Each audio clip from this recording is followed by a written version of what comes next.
माता दी दोस्तों, ओम नमः शिवाय। आज हम भाद्रपद मास की पूर्णिमा की व्रत कथा को सुनेंगे।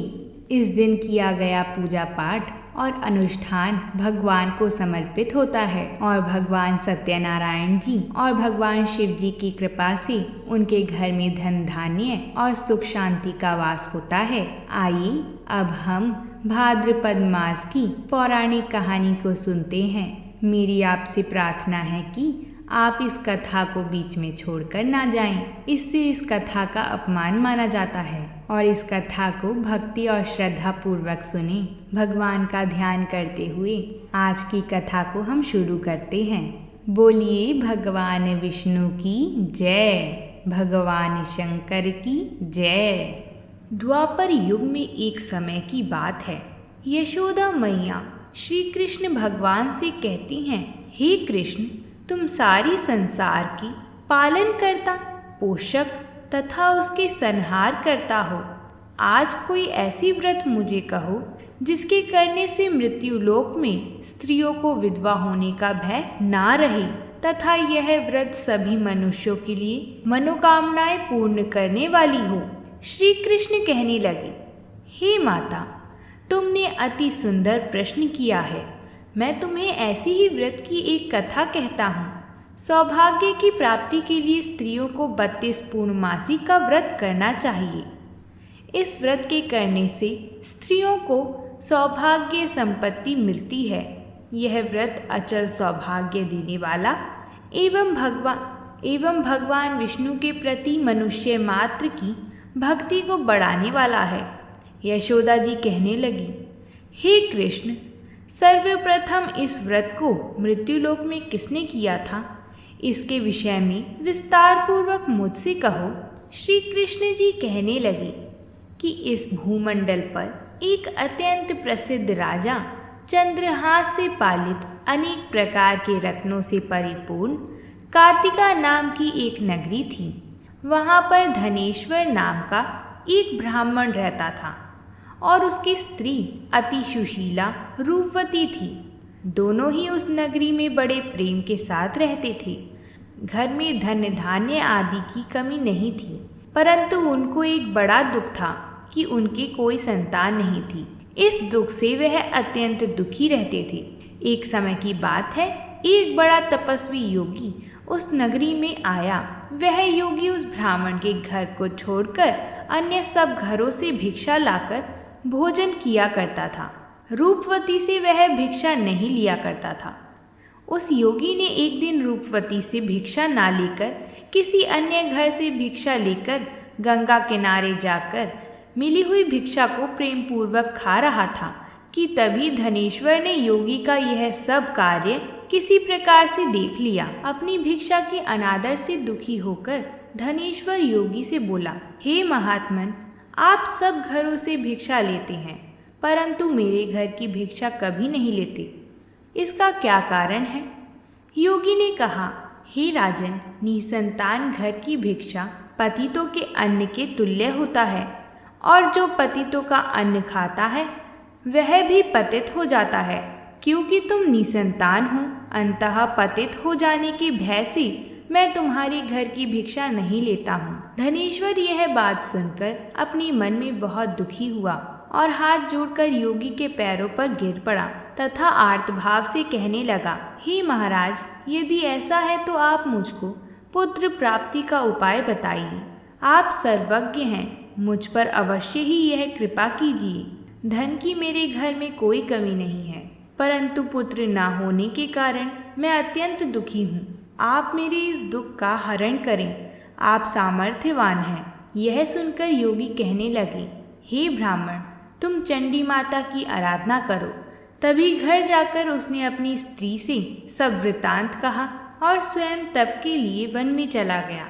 वन में जाकर उसने चंडी की उपासना की और उपवास किया। चंडी माता ने उसे 16वें दिन स्वप्न में दर्शन दिए और कहा, हे धनेश्वर, जा, तेरे पुत्र होगा, परंतु वह 16 वर्ष की आयु में ही मृत्यु को प्राप्त हो जाएगा। यदि तुम दोनों स्त्री पुरुष 32 पूर्णमासी का व्रत विधि पूर्वक करोगे तो वह दीर्घायु होगा। जितनी तुम्हारी सामर्थ्य हो आटे के दिए बनाकर शिव जी का पूजन करना, परंतु पूर्णमासी को 32 हो जाने चाहिए। प्रातः काल होने पर इस स्थान के समीप ही तुम्हें एक आम का वृक्ष दिखाई देगा। उस पर तुम चढ़कर एक फल तोड़कर शीघ्र अपने घर चले जाना। तब शंकर भगवान की कृपा से ही उसको गर्भ हो जाएगा। जब वह ब्राह्मण प्रातः काल उठा तो उसने उस स्थान के पास ही एक आम का वृक्ष देखा, जिस पर एक अत्यंत सुंदर आम का फल लगा हुआ था। उस ब्राह्मण ने उस आम के वृक्ष पर चढ़कर उस फल को तोड़ने का प्रयत्न किया, परंतु वृक्ष पर कई बार प्रयत्न करने पर भी वह ना चढ़ पाया। तब तो उस ब्राह्मण को बहुत चिंता हुई और उसने विघ्न विनाशक श्री गणेश जी की वंदना करी। हे दयानिधान, अपने भक्तों के विघ्नों का नाश करके उनके मंगल कार्य को करने वाली, दुष्टों का नाश करने वाली, रिद्धि सिद्धि को देने वाली, आप मुझ पर कृपा करके इतना बल दे दें कि मैं अपने मनोरथ को पूर्ण कर सकूं। इस प्रकार गणेश जी से प्रार्थना करने के बाद उनकी कृपा से धनेश्वर वृक्ष पर चढ़ गया और उसने एक अति सुंदर आम का फल देखा।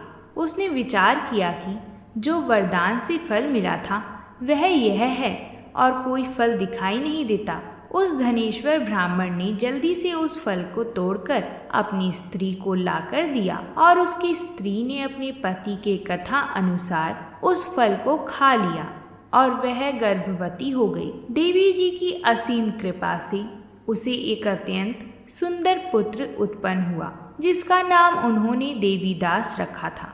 माता पिता के हर्ष और शोक के साथ वह बालक शुक्ल पक्ष के चंद्रमा की भांति अपने पिता के घर बढ़ने लगा। भवानी की कृपा से वह बालक बहुत ही सुंदर था, सुशील और विदा पढ़ने में बहुत ही निपुण हो गया था। माँ दुर्गा जी की आज्ञा अनुसार उसकी माता ने 32 पूर्णमासी का व्रत रखना प्रारंभ कर दिया था, जिससे उसका पुत्र बड़ी आयु वाला हो जाए। 16 वर्ष लगते ही देवीदास के माता पिता को बड़ी चिंता होने लगी कि कहीं उनके पुत्र की इस वर्ष मृत्यु ना हो जाए। इसलिए उन्होंने अपने मन में विचार किया कि यदि यह दुर्घटना उनके सामने हो गई तो वे कैसे सहन कर सकेंगे। इसलिए उन्होंने देवीदास की मामा को बुलवाया और कहा कि हमारी इच्छा है कि देवीदास एक वर्ष काशी में जाकर विद्या ग्रहण करे और उसको अकेला भी नहीं छोड़ना चाहिए। इसलिए साथ में तुम चले जाओ और 1 वर्ष पश्चात इसको वापस लौटा लाना। सब प्रबंध करके उसके माता पिता ने काशी जाने के लिए देवीदास को एक घोड़े पर बैठाकर उसके मामा को उसके साथ विदा किया, किंतु यह बात उसके मामा या किसी और अन्य इंसान को नहीं पता थी। धनेश्वर ने अपने पुत्र की मंगल कामना के लिए तथा दीर्घ आयु के लिए भगवती दुर्गा की आराधना शुरू कर दी और पूर्णमासियों का व्रत करना आरंभ कर दिया। इस प्रकार बराबर 32 पूर्णमासी का व्रत पूरा किया गया। कुछ समय पश्चात एक दिन वह दोनों मामा और भांजा मार्ग में रात्रि बिताने के लिए किसी ग्राम में ठहरे हुए थे। उस दिन उस गांव में एक ब्राह्मण की अत्यंत सुंदर और गुणवती कन्या का विवाह हो रहा था। जिस धर्मशाला के अंदर वर और उसकी बारात ठहरी हुई थी, उसी धर्मशाला में देवीदास और उसके मामा भी ठहरे हुए थे। संयोगवश कन्या को तेल आदि चढ़ाकर मंडप आदि का कृत्य किया गया, परंतु लड़का एक आंख से काड़ा था। वर के पिता ने अपनी चतुराई से परामर्श करके निश्चय किया कि यह देवीदास मेरे पुत्र जैसा ही सुंदर है, मैं इसके साथ ही लगन करा दूं और बाद में विवाह के अन्य कार्य मेरे लड़के के साथ हो जाएं। ऐसा सोचकर देवीदास के मामा से जाकर वह बोला, तुम थोड़ी देर के लिए अपने भांजे को हमें दे दो, जिससे विवाह के लगन का सब कृत्य सुचारू रूप से हो सके। तब उसका मामा कहने लगा कि जो भी वस्तुएं कन्यादान के समय वर को मिले वह सब हमें दे दिया जाएगा, तो मेरा भांजा इस बारात का दूल्हा बन जाएगा। यह बात वर के पिता ने स्वीकार कर ली और उसने अपने भांजे को वर बनाने को भेज दिया। अगर आपने यहाँ तक कथा को सुन लिया है तो वीडियो को एक लाइक ज़रूर कर दें। आपके एक लाइक से हमें और कथाएं लाने का प्रोत्साहन मिलता है। और अगर आप हमारे चैनल पर नए आए हैं तो चैनल को सब्सक्राइब करके हमें सहयोग करें। हम आप सभी के लिए ऐसी ही व्रतों से जुड़ी कथाएं लाते रहते हैं। देवीदास के साथ सब विवाह कार्य रात्रि विधि पूर्वक संपन्न हो गए, परंतु पत्नी के साथ वह भोजन ना कर सका और अपने मन में सोचने लगा कि ना जाने ये किसकी स्त्री होगी। वह एकांत में यह बात सोच रहा था कि तभी उसके आंखों में से आंसू आ गए। तब वधू ने पूछा कि क्या बात है जी, आप इतने उदासीन व दुखी क्यों हो रहे हैं? तब उसने सब बातें जो वर के पिता व उसके मामा में हुई थी उसको बतला दी। तब कन्या कहने लगी कि यह ब्रह्म विवाह के विपरीत कैसे हो सकता है। देव, ब्राह्मण और अग्नि के सामने मैंने आपको ही अपना पति बनाया है, इसलिए आप ही मेरे पति हैं। मैं आपकी ही पत्नी रहूंगी, किसी अन्य की कदापि नहीं। तब देवीदास ने कहा, ऐसा मत करिए, क्योंकि मेरी आयु बहुत थोड़ी है। मेरे पश्चात आपकी क्या गति होगी, इन बातों को अच्छी तरह विचार लो। परंतु वधू दृढ़ विचार वाली थी। वह बोली कि जो आपकी गति होगी वही मेरी गति होगी। हे स्वामी, आप उठिए और भोजन करिए, आप निश्चय ही भूखे होंगे। इसके बाद देवीदास और उसकी पत्नी दोनों ने भोजन किया तथा शेष रात्रि वह सोते रहे। प्रातः काल देवीदास ने अपनी पत्नी को 3 नागों से जड़ी हुई एक अंगूठी दी, एक रुमाल दिया और बोला, हे प्रिय, इसे लो और संकेत समझकर स्थिर चित हो जाओ। मेरा मरण और जीवन जानने के लिए एक पुष्प वाटिका बना लो, उसमें सुगंधित वाली एक नव मलिका लगा लो, उसको प्रतिदिन जल से सींचा करो और आनंद के साथ खेला कूदा करो तथा उत्सव मनाओ।